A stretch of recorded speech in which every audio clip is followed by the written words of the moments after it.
മലപ്പുറം മക്കരപ്പറമ്പിലെ കുടുംബശ്രീ ഫെസ്റ്റിൽ ലഹരിക്കെതിരെയുള്ള സന്ദേശവുമായി SKN സംഘവും എത്തി. നൂറുകണക്കിന് സ്ത്രീകൾ SKN40 യാത്രയ്ക്ക് ഐക്യദാർഢ്യം പ്രഖ്യാപിച്ചു. മക്കരപ്പറമ്പേ മക്കരപ്പറമ്പേ മക്കരപ്പറമ്പ് പ്രദേശത്തിന്റെ മുഴുവൻ ആവേശവും നിറഞ്ഞ സദസ്സ്.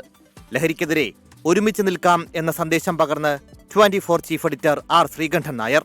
ഞങ്ങൾ കേരളം മുഴുവൻ നീണ്ടുപോകുന്ന ഒരു ദൗത്യത്തിലാണ്. നിങ്ങൾക്കറിയാം, കേരളത്തിൽ മയക്കുമരുന്ന് വളരെ വ്യാപിക്കുകയാണ്. അതിനെതിരെ ആളുകൾക്ക് ബോധവൽക്കരണം നടത്തുവാനും അതേപോലെ തന്നെ ഇത്തരം വിൽപ്പന നടത്തുന്ന ആൾക്കാരെ ചെറുക്കാനും ഒരു അന്തിമമായൊരു യുദ്ധത്തിന് ജനങ്ങളെ തയ്യാറാക്കാനും വേണ്ടിയാണ് ഞങ്ങൾ ഈ ദൗത്യം തിരുവനന്തപുരത്ത് നിന്ന് ആരംഭിച്ചത്. 14 ജില്ലകളിലൂടെ ഇത് കാസർഗോഡ് വരെ പോകും. കേരളം വല്ലാത്തൊരു അപകടത്തിൽപ്പെട്ടിരിക്കുകയാണെന്ന് ഞാൻ പ്രത്യേകിച്ച് പറയേണ്ടതില്ലല്ലോ. കോവിഡിന് ശേഷം നമ്മൾ നേരിടുന്ന ഏറ്റവും വലിയ പ്രതിസന്ധി എന്താണെന്ന് ചോദിച്ചാൽ നമ്മുടെ കുട്ടികളിലേക്കും നമ്മുടെ പെൺകുട്ടികളിലേക്കും നമ്മുടെ ചെറുപ്പക്കാരിലേക്കും ഒക്കെ തന്നെ മയക്കുമരുന്നിൻ്റെ വ്യാപനം ഒരു കാലത്തും ഉണ്ടാകാത്ത രീതിയിൽ വർദ്ധിച്ചു വരികയാണ്. പഞ്ചായത്തിന്റെ ജനപ്രതിനിധികളും കുടുംബശ്രീ അംഗങ്ങളുമടക്കം എല്ലാവരും ചേർന്ന് ലഹരി വിരുദ്ധ പ്രതിജ്ഞയെടുത്തു. എന്റെ കേരളം എനിക്കെന്നും അഭിമാനം.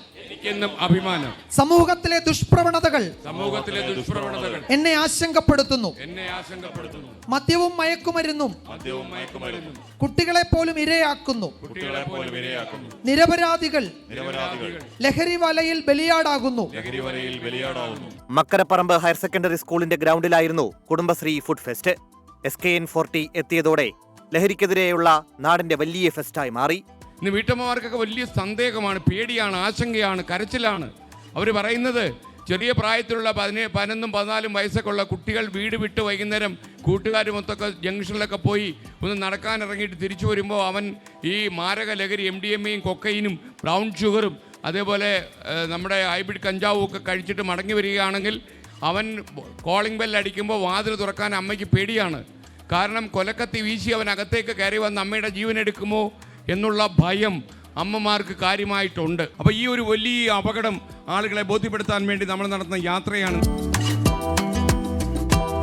24 മലപ്പുറം.